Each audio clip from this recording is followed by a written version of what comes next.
Buenas tardes, mi nombre es Sharon Stephanie López Monroy y el día de hoy les voy a hablar sobre la filosofía medieval. Primero tenemos que saber qué es la filosofía medieval.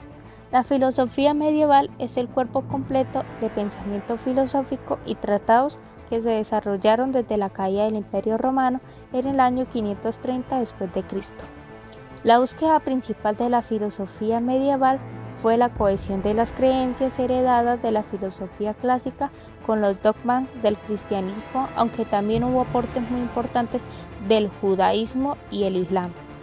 Algunos temas de la filosofía medieval.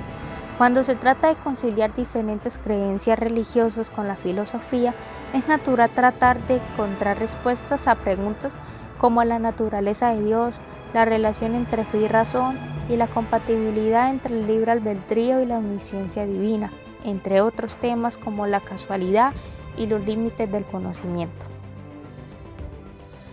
Problema universal. En la filosofía medieval se heredó la visión aristotélica del problema universal, al considerar que los universales, abstracto, mundo de las ideas, existen, pero no están separadas de los particulares, concretos, cosas, individuos, lo que también se conoce como realismo moderado, la existencia de Dios. Para ello se utilizaron los textos sagrados, la lógica aristotélica y los argumentos ontológicos como principales métodos para encontrar respuestas. Lógica aristotélica. Siendo Aristóteles un defensor de la lógica como método de acercamiento a la ciencia y la filosofía, era natural que los filósofos medievales propusieran la lógica aristotélica clásica como forma legítima de dar respuestas a inquietudes que surgían en la época. Algunas de las características de la filosofía medieval es que la filosofía medieval estuvo fuertemente marcada por los enfoques del orden divino. La filosofía medieval fue responsable no solo de la creación de nuevos conocimientos, sino también del rescate, replanteamiento y aplicación de los enfoques filosóficos clásicos.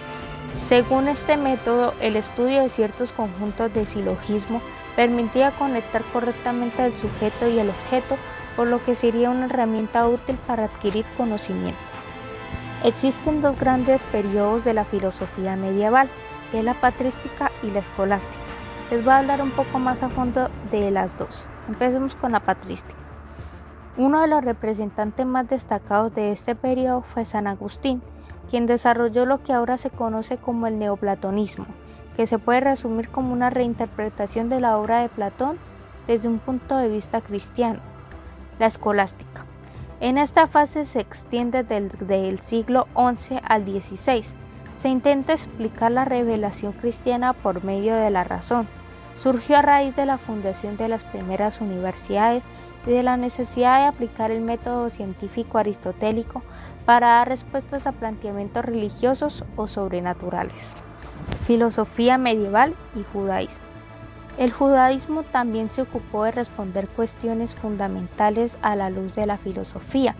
En este sentido, Maimónides se ocupa de integrar la lógica de Aristóteles para demostrar que no existe tal cosa como una separación entre la fe y la razón, ya que la fe tiene un origen divino y la razón se sustenta en el conocimiento humano que a su vez se deriva de Dios. Islam. En el Islam se utilizaron tanto el neoplatonismo como el pensamiento de Aristóteles para dar respuestas a inquietudes propias de la religión. La llegada del pueblo árabe y el bereber a la península ibérica contribuyó a enriquecer la filosofía medieval, gracias a las traducciones de sus obras al latín y hebreo. Al-Kindi y Averroes fueron algunos de los pensadores esenciales de la filosofía islámica medieval. Algunos de los filósofos cuyos aportes ayudaron a enriquecer el legado medieval fue Anselmo de Canterbury, que nació en el año 1033 y murió en el año 1109. Fue uno de los filósofos más alineados con el neoplatonismo. Consideraba la filosofía como una rama auxiliar para entender la fe más que un área del conocimiento en sí mismo. La fe era, por tanto, la única verdad posible y la razón estaba subordinada a ella. Tomás de Aquino, que nació en el año 1225 y murió en el año 1274. rompiendo con la tradición agustiniana muy característica de la filosofía medieval en general de anteponer la fe a la razón. Tomás de Aquino creía que fe y razón constituyen dos saberes distintos. Guillermo de Ockham nació en el año 1285 y murió en el año 1349.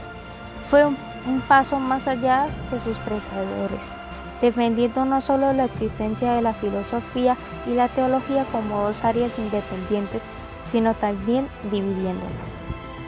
Estos son algunos de los textos más destacados de la filosofía medieval, ya que intentaron responder las mayores interrogantes de este periodo, especialmente las de orden religioso, por religión, que fue lanzada en el año 1078, la Guía de los Perplejos, que fue lanzada en el año 1190, y la Suma Teológica, que se lanzó en el año 1274. Espero que con esta explicación todas sus dudas acerca de la filosofía medieval hayan quedado aclaradas. Muchísimas gracias por su atención.